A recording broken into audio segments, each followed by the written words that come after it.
mulia banget ya. 2015-an. 2015-an. Cuma hanya sekedar kenal aja sih. Sudah hanya sekedar kenal saja mungkin ya. Ya, selewat aja. Kalau ada hubungan ya bisa dikatakan. Kalau hubungan mulai dari 2017 Oktober. Dari 17 Oktober ya. 2017 Oktober. 2017 Oktober berarti sudah berapa lama ya sekarang? Jalan mau 4 tahun. 4 tahun ya. 4 tahun. Oke teman-teman semuanya, jadi Kang Diki ini berhubungan dengan almarhum ini katanya sampai kemarin mungkin ya 4 tahun ya. 4 tahun. Jalan mau 4 tahun ya. Amelia ya? Amalia Mustika Ratu. Nah ini teman-teman, untuk lebih cepat lagi, biar durasinya juga memang tidak terlalu panjang, saya akan mencoba untuk berbincang dengan Kang Diki. Ya Kang Diki ya? Ya, siap. Kang Diki, ini saya langsung saja mau menanyakan sedikit kepada Kang Diki. Ya. Sejak kapan sih mengenal Neng Amalia Mustika Ratu? Kalau kenal secara ininya sih dari almarhumah masuk kuliah, Iya, masih kuliah ya. Awal masuk kuliah banget lah. Awal masuk kuliah banget ya? 2015-an lah. 2015-an. Cuman hanya sekedar kenal aja sih di situ. Sudah. Kalau ada hubungan yang bisa dikatakan? Kalau hubungan mulai dari 2017 Oktober. Dari 17 Oktober ya? 2017 Oktober. 2017 Oktober. Berarti sudah berapa lama ya sekarang? Jalan mau 4 tahun. Mau 4 tahun ya? Jalan mau 4 tahun. 4 tahun. Jalan mau 4 tahun ya. Jalan mau 4 tahun ya. Dan saya juga mau menanyakan sosok Amel itu di mata Kang Diki seperti apa sih? Amel ya almarhumah bisa dibilang orangnya tuh baik. Kalau ke saya nggak pernah nuntut apa-apa, nggak pernah ya kasarnya itu kalau ini nggak pernah hitungan juga lah. Nggak pernah hitungan ya nggak juga pernah ya? hitungan kalau soal mau bayaran atau apa gitu ya. Soal masalah ini terus manjanya itu sih yang paling ngangenin. Manja ya? Ya manja. Teman-teman Soalnya katanya bungsu nih, juga kan. menurut Kang Diki manja ya? Ya manja. Teman-teman Soalnya katanya bungsu nih, juga kan. menurut Kang Diki. Dari hari Sabtu tuh kejadiannya beliau yang pada dasarnya bisa dibilang jarang lah ya, Ya. Komunikasi video call Ya, sama saya. Ini tiba-tiba di hari Sabtu itu dia video call saya. hari Sabtu itu berarti tanggal berapa ya? Hari Sabtu sekitar 14 kayaknya. Tanggal 14 ya, berarti 4 Agustus. hari ya? Ya, 4 hari sebelum kejadian ya? video call di Charter Highland Resort lagi belajar mobil. Yang Oh. tiba-tiba ya nelpon, yang ini aku lagi di sini ya belajar mobil, ngelancarin mobil gitulah. Terus sendiri ya, terus kata saya tuh, ngapain sendiri? Iya. Kamu nggak takut atau gimana lah gitu? Iya. Ngapain sendiri? Iya. Kamu nggak takut atau gimana lah gitu? Iya. Udah pulang aja. Itu waktu itu mungkin pakai mobil yang barunya itu ya? Ya yang Yaris itu. Yang Yaris itu ya? Kan emang belum lancar juga. Memang belum lancar juga dia ya? Ya, niatnya pengen mau ngelancarin. Terkait instastory yang dihapus. Nah, mungkin untuk hal ini bisa dijelaskan kepada publik ya. Sebenarnya apa sih dan apa sih pemikiran yang sehingga membuat sebuah kesimpulan Kang Diki untuk menghapus instastory itu, ya kan? Sementara kan bisa dikatakan ini adalah sebuah kasus dan memang terbongkar. Apakah memang tidak terpikirkan untuk instastory ini menjadi jejak digital untuk bagaimana pihak kepolisian dapat menelusuri jejak digitalnya melalui instastory atau yang ada di handphone Amel itu? Gini, sebelumnya emang gini, instastory itu emang gak dihapus sih. Jadi akun yang di private itu kan seolah-olah emang kalau udah di private kan itu memang akun yang saya yang private. Jadi seolah-olah orang publik kalau melihat akun itu ya udah aja ngeblank gitu, nggak bisa dilihat kan instastory-nya. Soalnya kalau bisa ngeliat instastory dari akun Instagram seseorang ya, atau enggak ini bisa yang berinteraksi lah, yang saling follow juga kalau udah akun udah di private itu. Itu juga kalau misalkan ini dari hari besoknya ya, pas pemakaman itu akun itu udah ada di tangan pihak penyidik. Iya. Udah di tangan penyidik, jadi ya udah saya kasih juga passwordnya juga, terus ya semacam itunya. Terus perihal instastory-nya juga kalau misalkan dihapus itu kan hilang ya, hilang dari ini Instagram. Ini nggak ada di arsipnya. Oh. Ada di arsip si akun itu.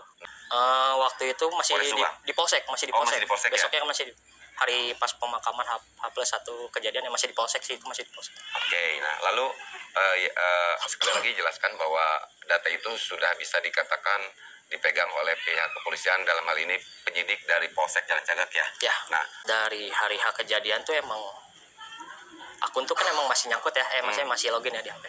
Itu tuh saya lihat notif dari akun almarhumah tuh udah banyak yang follow ya, bisa dibilang sebelum kejadian tuh followers bisa dibilang 800-an lah ya itu akun almarhumah tuh.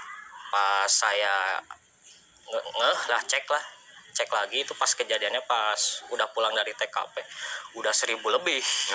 Ya udah ada sekitaran 400 orang ya, banget ya. Udah ada sekitaran 400 orang lebih yang kepo lah ya, bisa dibilang. Ya saya inisiatif itu, terus juga ada dorongan dari teman dekatnya almarhumah.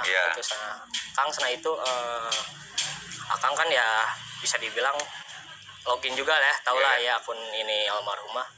Ya kalau bisa mah di ini juga lah, di private juga biar nggak ada ini juga, terus fotonya diarsipin.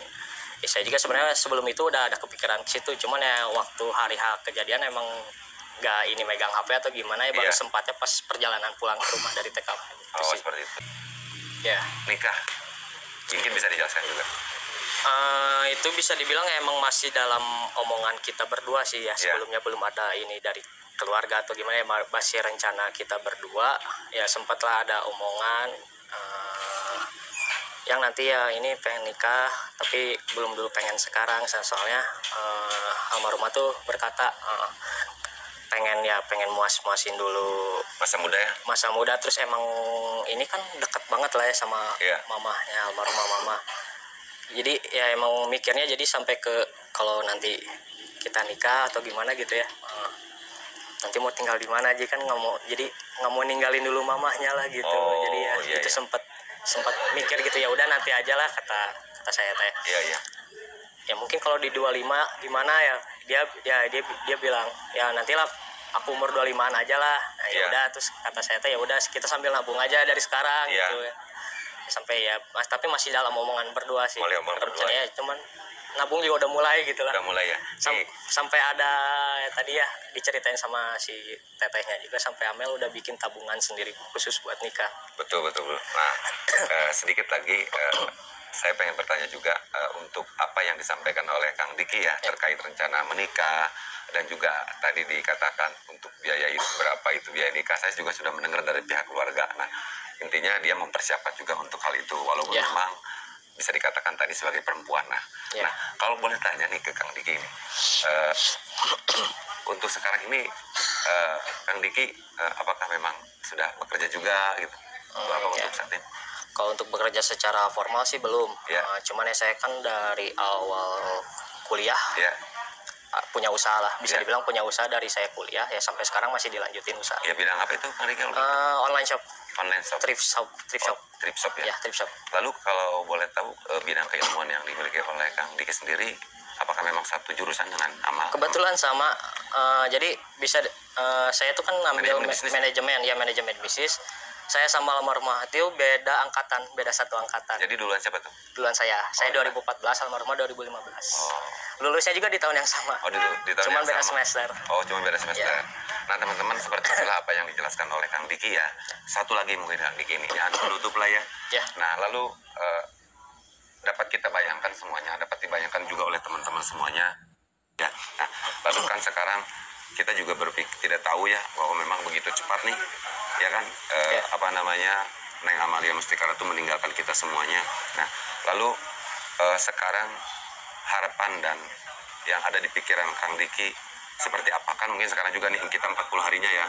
Ya, kepolisian mungkin karena memang ini perlu kehati-hatian juga, perlu teliti, perlu apa, karena memang jangan salah-salah ya, karena memang ini menyangkut sebuah institusi yang sangat besar. Nah, harapan Kang Diki sendiri seperti apa? Mungkin bisa disampaikan juga kepada publik ya. Harapan Kang Diki itu seperti apa? Ya mungkin ya sebelumnya emang dari kasus ini ya saya banyak berterima kasih lah kepada pihak polisian yang udah bekerja keras lah 24 jam ya, sampai bisa dibilang ini meskipun cukup lama juga ya kasus ini belum terungkap ya.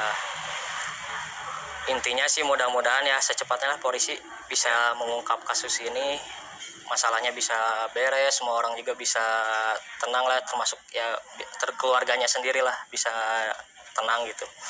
Terus ya mungkin untuk kedua almarhumah ya mudah-mudahan ya amal Islamnya terus ibadahnya semasa hidupnya bisa diterima sama Allah Subhanahu wa taala. Oh, amin. Amin. Teman-teman semuanya, itulah apa yang disampaikan oleh Kang Diki ya. Mudah-mudahan jawaban semua Kang Diki dapat membuat teman-teman juga Cuma satu lagi boleh nggak? Ya tahu lah ya sekarang asumsinya ini kesini pada liar lah ya, bisa dibilang pada liar. Saya sih sarankan ya kalau misalkan emang ini belum bisa ini sama polisi ya lebih jangan dulu mendahului pihak kepolisian lah. Betul. Itu juga bisa menimbulkan, bisa dibilang fitnah lah ya, bisa fitnah.